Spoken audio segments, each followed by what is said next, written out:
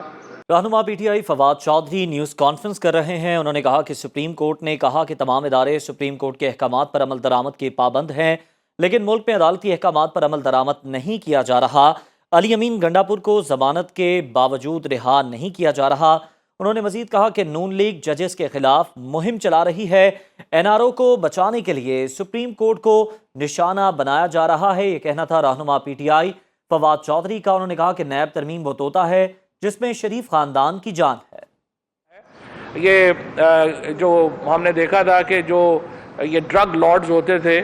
باہر کیوبا میں، لیٹن امریکہ کے ملکوں میں، وہ تو سپریم کورٹ کو، عدالتوں کو انہوں نے بم بھی مار دیے تھے۔ یہ بھی بم بھی مارنا چاہتے ہیں ویسے تو سپریم کورٹ کو، صرف تکلف کر رہے ہیں کہ ادھر ادھر سے کبھی کوئی لائر لیڈر لے آتے ہیں، وہ کہہ دیتا ہے یہ کر دیں وہ کر دیں۔ ان کی کوئی حکومت کے جو پے رول کے اوپر وکلا ہے، ان کی کوئی آواز کی کوئی حیثیت نہیں ہے، اور نہ ہی سپریم کورٹ کو ان کی جو ہے وہ سننی چاہیے۔ کل مریم نواز نے ایک اور الزام یہ بھی لگایا، انہوں نے کہا کہ بشرا بیگم جو ہیں وہ فائلوں پر دستخط کروانے کے پیسے لے رہی تھی۔ اب جو بھی آدمی پاکستان میں یا جو بھی تحریک انصاف کا ہے، اس کو معلوم ہے کہ جو خان صاحب کی اہلیہ ہیں ان کو کبھی کسی نے دیکھا بھی نہیں ہوگا۔ وہ کبھی سوائے پناہ گاہوں کے دوروں کے لیے، یا جو غریب ترین لوگ جن کے اوپر اتنا ایکسیس نہیں ہوتا یا دھیان نہیں جاتا، سوائے وہاں جانے کے کبھی انہوں نے کوئی سیاسی ایکٹیویٹی میں حصہ ہی نہیں لیا، انہوں نے کبھی کسی سے کوئی بات ہی نہیں کی ہے، اور ان کے اوپر مریم نواز مسلسل الزامات عائد کر رہی ہیں۔ اس لیے ہم نے فیصلہ کیا ہے، بشرا بیگم نے یہ فیصلہ کیا ہے کہ ان کی طرف سے ایک نوٹس مریم نواز کو بھیجا جا رہا ہے، جس میں انہیں یہ کہا جا رہا ہے کہ ان کے خلاف ہم کرمنل پروسیڈنگز جو ہیں، فوجداری مقدمہ جو ہے وہ ہم دائر کر رہے ہیں پاکستان پینل کوڈ کے تحت، کیونکہ یہاں پہ جو ہرجانے وغیرہ ہے وہ تو آ ہی نہیں رہا، لہٰذا ریپوٹیشن کو ڈیمیج کرنے کے اوپر ان کے اوپر جو ہے وہ کرمنل کیس کرنے کا فیصلہ کیا ہے، اور یہ بشرا بی بی کی طرف سے یہ نوٹس جو ہے وہ مریم نواز کو آج بھیجا جا رہا ہے۔ اس کے ساتھ میں یہ بھی کل بھی ایک جعلی خبر چلائی گئی، کہا گیا کہ جو عمران خان کے دورے ہیں ان کے اوپر جو ہے وہ پیسے جو ہیں وہ بڑے زیادہ پیسے جو ہیں وہ خرچ ہو گئے ہیں۔ یہ اس کے اوپر بھی میں آتا ہوں، مجھے وہ ڈاکومنٹ دے دیجیے گا جو خان صاحب کے دوروں کا ڈاکومنٹ ہے، وہ بھی اس کے اوپر بھی میں نے آنا ہے، کیونکہ تاکہ اس کی بھی ہم بتا دیں، کیونکہ عمران خان کے دوروں کے اوپر پاکستان کی تاریخ میں سب سے کم خرچ ہوا، اور وہ بھی ڈاکومنٹ جو ہے وہ میں آپ کے سامنے ہی رکھنا چاہتا ہوں کہ جہاں پہ کیا خرچ ہوا، تاکہ آپ کمپیریزن کر سکیں۔ ان دا مین ٹائم وہ ڈاکومنٹس میں آپ کے سامنے رکھوں گا۔ ان دا مین ٹائم آ جائیے چیف الیکشن کمشنر صاحب کی طرف۔ پاکستان میں یوں لگتا ہے کہ عوام کی توہین نہیں ہوتی، باقی ہر جگہ ہر شخص کی توہین ہو جاتی ہے، اور اسپیشلی ہمارے جو چیف الیکشن کمشنر صاحب ہیں وہ توہین کے اوپر بہت ہی سینسٹیو ہیں، اور بڑی ان کو دکھ ہوتا ہے کہ ان کی توہین کیسے کی جائے۔ دیکھیں، عزت زبردستی نہیں کرائی جا سکتی، ڈنڈے کے اوپر عزت نہیں کرائی جا سکتی۔ عزت کرانے کے لیے آپ کو اپنا کنڈکٹ بہتر کرنا پڑتا ہے، اپنے کام بہتر کرنے پڑتے ہیں۔ موجودہ چیف الیکشن کمشنر جب سے اس عہدے کے اوپر بیٹھے ہیں، انہوں نے اپنے کنڈکٹ سے اپنے عہدے کا وقار کم کیا ہے، اپنے ادارے کو انہوں نے ختم ہی کر کے رکھ دیا ہے، اور جو ان کی ایک ایفیلیشنز ہیں جس کے اوپر وہ بار بار پراؤڈلی کہتے ہیں کہ ان کی ایفیلیشنز ہیں، اس میں بھی انہوں نے ان کی بھی عزت میں اضافہ نہیں کیا۔ اوورسیز پاکستانیز اگر آج ووٹ کے حق سے محروم ہیں تو اس کی ذمہ دار صرف ایک شخص ہے، جس کا نام جو چیف الیکشن کمشنر پاکستان ہے۔ 1 کروڑ جو اوورسیز پاکستانی ہے آج ووٹ کے حق سے محروم ہے چیف الیکشن کمشنر کے رویے کی وجہ سے۔ آج پاکستان کے اندر شفاف الیکشنز کے راہ میں سب سے بڑی رکاوٹ اگر کوئی ہے وہ چیف الیکشن کمشنر کی ذات ہے، اور اب جو انہی کے محکمے کے لوگوں کے ذریعے جو چیزیں اب باہر آئی ہیں وہ بہت ہی خوفناک ہیں۔ اور آج میں تھوڑا سا آپ کو بتاتا ہوں کہ جو ان کی ذات کے اوپر چیزیں ہیں وہ کیا آئی ہیں۔ اس سے پہلے ظاہر ہے کہ آپ دیکھیں کہ ان کا رویہ، چاہے وہ نگران حکومتوں کے قیام کی بات ہو، چاہے وہ آپ کی جو الیکشنز کے اندر جو مشین کے ذریعے ووٹنگ کی بات ہو، چاہے اوورسیز پاکستانیز کو ووٹ دینے کا معاملہ ہو، چاہے فنڈنگ کیس کا معاملے ہو۔ آپ دیکھیں پی ٹی آئی کا فنڈنگ کیس آیا، اس کے اوپر ایڈجوڈیکیشن ہو گئی، وہ عدالتوں سے اڑ بھی گیا۔ پیپلز پارٹی اور نون کے کیس کی فنڈنگ کیس کدھر ہے؟ وہ کیوں نہیں آ رہے؟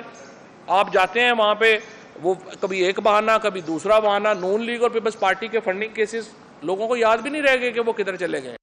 یہ تو تماشا لگا ہوا ہے کہ صرف تحریک انصاف کے لوگوں کے اوپر جو ہے وہ کیسز چلانے ہیں۔ ہمارے استعفوں کے اوپر جس طریقے سے جو ہے وہ انہوں نے کنڈکٹ ان کا کیا، سینٹ الیکشن کے درمیان اندر ضمیر فروشی کی حوصلہ افزائی کا معاملہ ہو، رجیم چینج آپریشن کے دوران سندھ ہاؤس میں جو منڈیاں لگیں اس پہ خاموشی کا معاملہ ہو، الیکشن کمشنر نے طے کیا کہ انہوں نے پاکستان میں کوئی، اور میں حیران ہو جاتا ہوں 70-72 ان کی عمر ہے، کتنا عرصہ بندے نے زندہ رہ جانا ہوتا ہے؟ کوئی اپنی لیگیسی کا دھیان کرتا ہے؟ کوئی بندہ جب سوچتا ہے کہ جب میں جاؤں گا تو پیچھے کیا چھوڑ کے جاؤں گا اپنی اولاد کے لیے، کوئی اپنے خاندان کے لیے، کوئی چیز تو فخر کی چھوڑ کے بندہ جانے کی کوشش کرتا ہے، لیکن یہ ابھی تک انہی کاموں میں جو ہے وہ لگے ہوئے ہیں۔ اب سب سے پہلے میں آپ کو بتانا چاہتا ہوں کہ انہوں نے کیا کیا۔ دیکھیں، پہلی بات کہ آرٹیکل 221 کے تحت جو الیکشن کمیشن میں جو تعیناتیاں ہے، یہ اختیار الیکشن کمیشن کا تھا، یعنی 5 ممبران نے یہ تقرریاں کرنی تھیں، وہ چیف الیکشن کمشنر نے خود اپنے پاس لے لیا۔ پریزیڈنٹ آف پاکستان سے بھی اس کی جو ہے وہ کوئی انہوں نے اس کی نہیں بنائی، جو رولز اینڈ ریگولیشنز تھے ان کو فالو نہیں کیا گیا۔ اکاؤنٹس گروپ کے ریٹائرڈ افسر ہیں منظور اختر ملک صاحب، وہ ریلوے سیکٹری تھے جب یہ، تو اس وقت بھی ان کے ساتھ تھے، ان کو ایڈیشنل سیکٹری ایڈمن تعینات کیا گیا اور کوئی اشتہار بھی اس ضمن میں نہیں دیا گیا۔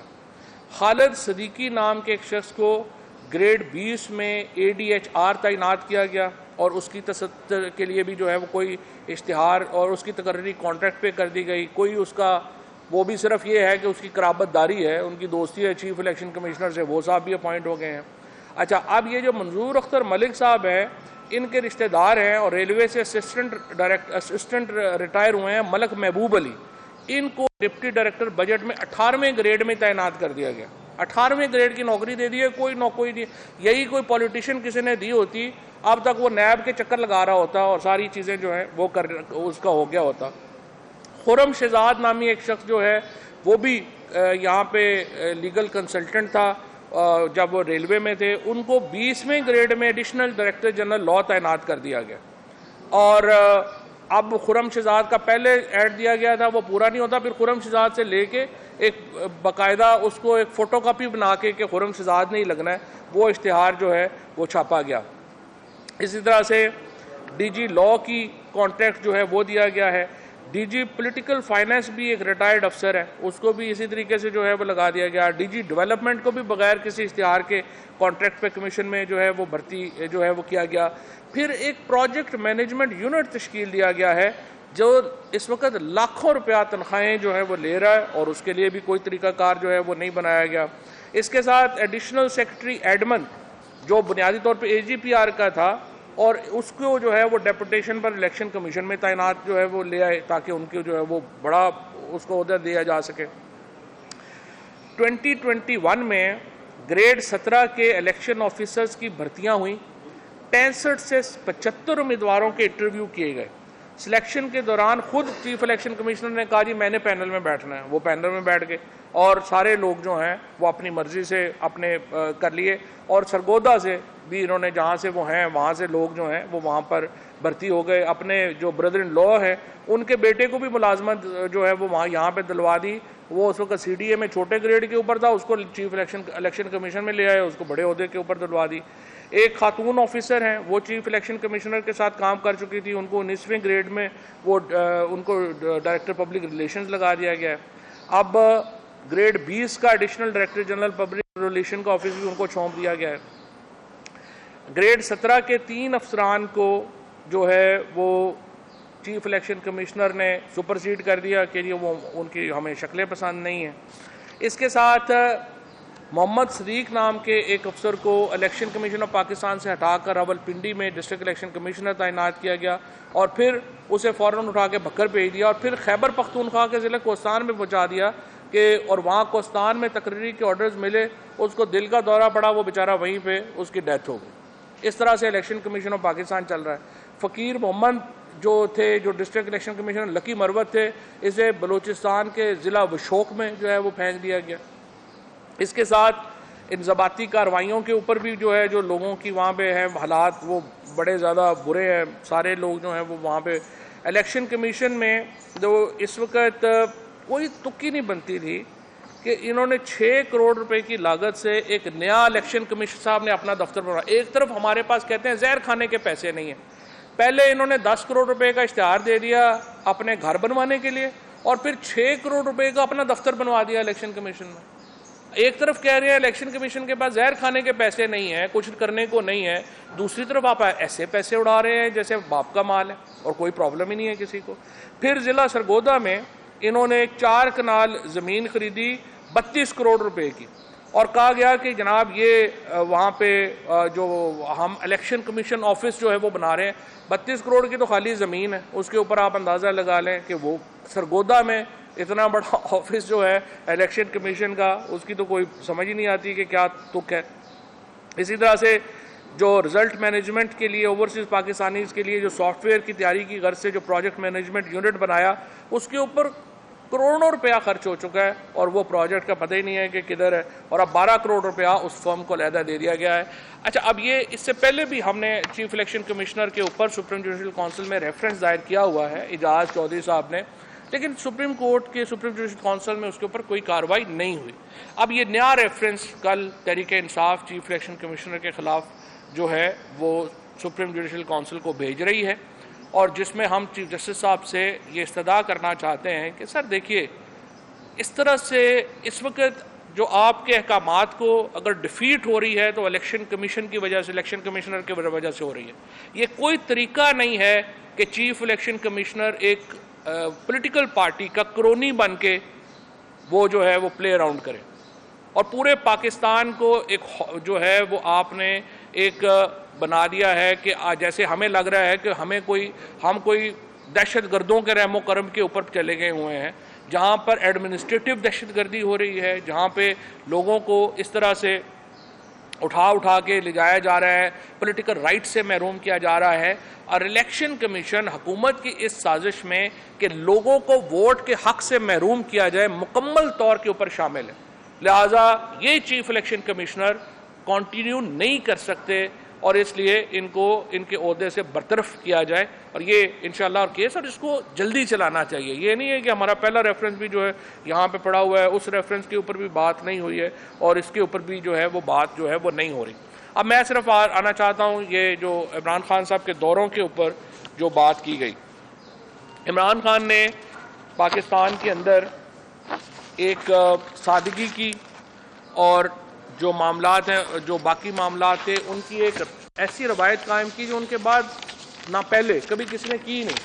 الحمدللہ ایک شفاف حکومت دی۔ آج آپ دیکھیے کہ ان کو کیوں بلاسفمی لاز کے سہارا لینا پڑ رہا ہے۔ آج عمران خان صاحب کے اوپر جو 121 کیسز ہیں، ان میں ایک کیس نہیں ہے مالیاتی بدعنوانی کا۔ یہ پاکستان میں تحریک انصاف اور عمران خان ایک اس کے اوپر فخر کر سکتے ہیں، پوری کابینہ کے اوپر 1 روپے کا کیس نہیں ہے مالیاتی بدعنوانی کا۔ تمام لوگوں کے اوپر کیا کیسز ہیں؟ اینٹی ٹیررزم کے، کسی اینٹی ٹیررزم کے، بلاسفمی کے کیس کر دو، اینٹی ٹیررزم کے کیس کر دو، اور یہ بہت بڑا میں سمجھتا ہوں کہ فخر ہے پی ٹی آئی کو عمران خان کے اوپر اور اپنی لیڈرشپ کے اوپر کہ کس طریقے سے انہوں نے حکومت کی ہے۔ 75 سال میں اس سے کلین گورنمنٹ پاکستان میں نہ کبھی آئی، اور اب بھی اس کے بعد بھی جو ہے یہ جو حالات ہیں اس میں کوئی اس کا تصور نہیں ملتا۔